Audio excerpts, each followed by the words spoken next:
70% of my audiences are women, because they're more open to personal development, they're more open to spirituality, they're more open to communication and meeting other people.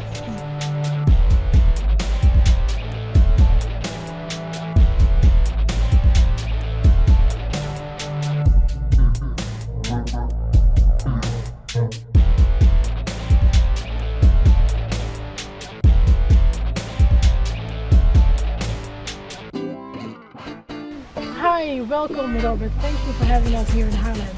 Yeah, well, thank you for being here. I'm sure we are talking about what is your story. So we are very curious what your story is. Robert. Well, to find the pure me, I've had some years of experiences in which I wasn't me.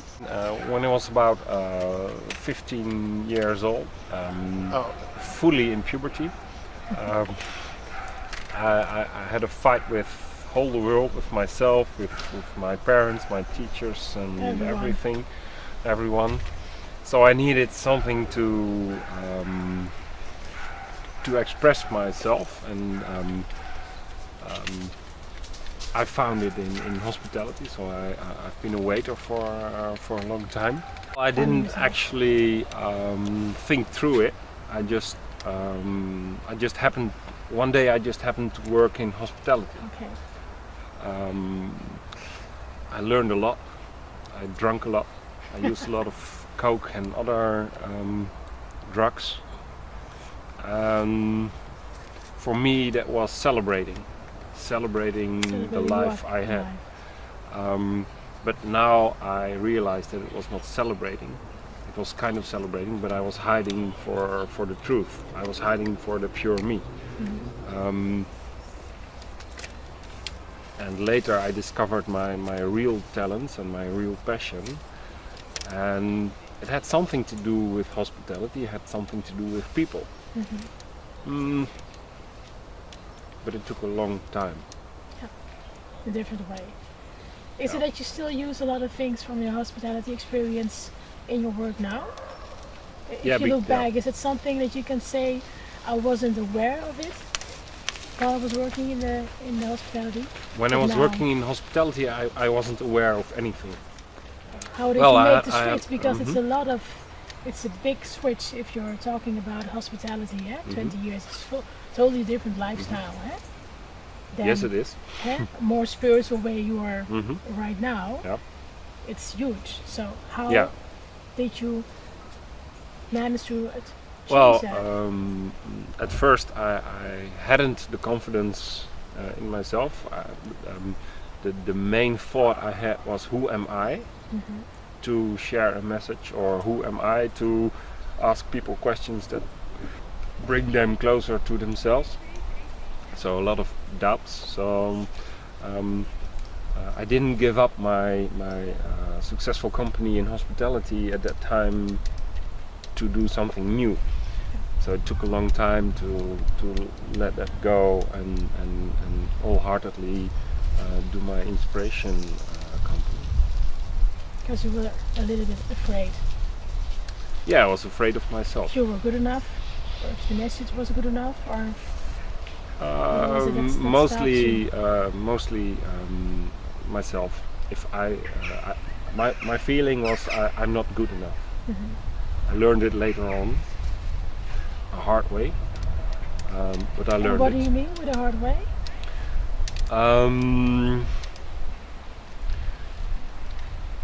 The hard way is that somebody learned me the message after her death. Okay. I had a short relationship about 10 years ago from now with Sylvia, about half a year. And for 3 years now, I got a call from her brother-in-law after seeing Sylvia the 7 years before, twice, 3 times a year. And I got a call from her brother-in-law that Sylvia was in the hospital. So I went to the hospital. No, that's not actually the story. Sylvia sent me an SMS text, that I should call her because she was in the hospital. So I called her and I went to the hospital just to visit her. And it wasn't, at that time, it wasn't not that serious yet. So 2 days later, her brother-in-law called me with the message that Sylvia had died. My God. Yeah. And that was... and the 2 that days was a before hard that way. you saw her, you didn't think that it was something bad was going to happen, or? Because she was very, very open and positive about it. But it was a severe problem. She had cancer, but she didn't really know it by then, and the hospital didn't know it. So. That's another story, but the second thing her brother-in-law told me is that she had a last wish. And her last wish was me to carry her coffin. And I didn't understand it. I didn't understand you why. didn't know what you meant for her. Yeah. Probably. So that's the whole lesson for me. So I didn't understand why is she asking me, because she had a lot of friends, a lot of very good friends, and why is she asking me, some ex-boyfriend from 7 years ago, with who she saw 2 or 3 times a year, to carry her coffin. And it took some time to realize that I'm more important to people than I thought I was. And it's not only me. When I'm talking to audiences and I share this story, I see all people recognize it. Because most people don't really realize how important they are for themselves and for people in their environment. It can be just one little sentence that changes one's life. And how long did you have a relationship with her? About 6 months. 6 months. Can So you no, imagine? it wasn't even serious. We had a lot of fun, but it never went really deep. So, and you so thought it wasn't really. I thought, because we just did fun things. Yeah. But and then I realized, okay, I have to sit down with myself and write it down. And then I took other persons. And then I took the lessons I learned in my life and how thankful I am to be the person I am because of all these people, because of all the lessons I learned. So maybe you can write something down too. It's funny that you said that, because I started it this week with a list of people I want to thank. There's no such thing as coincidence. I want to thank, and it can be something small like the man what I said, but also little things in your own career or different steps you are taking. There are so many people you can be thankful for because they made something change in you without you even noticing at that moment. Yeah, a lot of people nowadays tend to focus on the big things and lose sight of the little things. I believe in world peace. But I can't focus only on world peace. It's the small things that make it happen. So focus on the small things. Small things, Every time I tell the story, and I tell it more often because it's really me, it's from my heart, and I know it inspires others. But every time I get emotional, and every time I have to thank Sylvia for this. So thank you. So that was the first step for you in transforming, making the switch in no, not really the first step, but one of the biggest steps, one of the biggest lessons that changed my life almost completely. Was it easy for you to make a decision like that? Yeah, it was very easy. Yes, because you told you started Roodbaard for 6 years, so now you're on a level that you can say, well, we're going to grow and things are happening for me. You're leaving, so how are you going to work with that? I don't know. just see. Well, some things I know. I planned a year ago to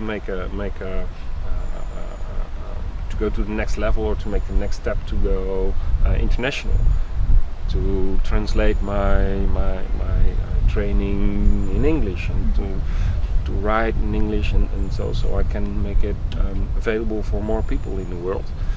And then this girl showed up. And I know her from high school, from 20 years ago. And through Facebook we get in touch again. That was last year when I was working in Berlin for half a year, and she was working in Brunei. And I found her on Facebook, and I said, hey, she's not in Holland, I'm not in Holland, so we had a connection. And we know each other through high school. And very interesting and intense communication through Facebook and email and Skype. So last summer we met, and I couldn't say no. I have to say yes, and then I have to buy my ticket to paradise. And because of there's a movie in my head for 1.5 years right now, that one of my goals is to have an international career as trainer and speaker. And in that movie I see a lot of planes, and I see myself comfortably in these planes, working and meeting all people around the world. But I see some hammocks as well in tropical areas, in which I just lay seeing monkeys in the trees with my laptop, writing a new blog or writing a new article. So this movie was one of the first things that popped in my mind when I really actually met Barbara last summer. So it was a sign of synchronicity, I call it. That's great. That's really beautiful to see the differences between man and female energy. Are there? Well, there are differences, I think. Well, we can look in the world and see there are differences. But the most time we see only the bad things in each other. Why is that actually? Is it so hard to connect with a man and female? What do you think it's the most? Well, one of the biggest opposites in this world is not that it's dark or that it's light. It's not that it's black or white. One of the biggest struggle? No, the biggest two sides, opposites, are men and women. But together we're one. Together we're all. So I'm easily irritated, to say, when men come together and say, this is our group and let's do some man stuff, and then talk about women and they don't get it. And I get easily irritated by women getting together, building a network, and focusing on what they can do good. I think that's a good thing, but why I'm irritated is because it focuses on the differences. And not what we and if you know the differences, and if you know your own quality, if you're a man or a woman, it doesn't matter. But if you know your own qualities, then you have to ask, how can I connect with other people from these qualities I have? And I think that we forget one thing, and that's there's a human energy as well. So when we're already splitting it while we're forgetting something more beautiful. Of course, You have a female energy, I have a more manly energy, but we both have human energy, and that's the common ground where we came from and where we have to look at. And I would love to inspire mainly women, because they're more connected to each other than men, because I think one of the differences is that most women communicate much better than most men. It's a generalization, I know. There are some men who are communicating very open and from the heart, but in general, the biggest part is so they connect easier, and there are still men who think that they are the strongest kind of human. I don't think so. Everything a man does is because of a woman, or to get the attention of women. And there's a big part for women to understand that. That's what I really mean with pure me. It's besides being you, being yourself, I also say that the feminine energy is something we need to use to change this world, because I really believe it starts with us as women, because through us there are a lot of things that we can change. And that's exactly where I say, please hold it for a moment. It's not your feminine energy. The human energy. It's your human energy. Yeah. Within you bring some extra qualities from being a woman, but we need some qualities from men as well. Yeah, also. So I think individuality is a good thing if you use it to get back to yourself, to act from your own heart instead of doing what everybody does. So individuality you can easily see from a woman and a man as well. So if that means that you look at yourself, who am I being a woman, or who am I being a man? And if you realize that, then you take the next step. And the next step is not often made. Men stick to, okay, I'm a man, so I'm good at this and this and this, so I stick to the man. And the women do the same. They know their own qualities, but they stick, my opinion, they stick together. That's how we are raised. That's how we are raised. That makes it difficult. But that's a false excuse. Oh, it is. It is absolutely. But so you have to shift your mindset, men and women, and I expect more from women at this moment. Because they're 70% of my audiences are women, because they're more open to personal development, they're more open to spirituality, they're more open to communication and meeting other people. But the next step, in my opinion, in my vision, has to be that all right, so we take the next step and we look from our human energy. And how can we use that human energy? How are you going to change that? That is what I'm asking myself. I agree with you, because it's the first time I've heard of human energy. I love it. But how can you make the change? Because now we are living in a moment that we talk about man and female energy. How should I know? I'm a man. That's why I'm asking, because I'm a woman. By sharing the message, and if you asked me to do this interview, so I thought, well, what's my point of women, feminine energy and men energy? And then I thought, well, it's opposites. While in real, as I look at it, we together are one. So there's something higher than just feminine or men. So let's call it human energy.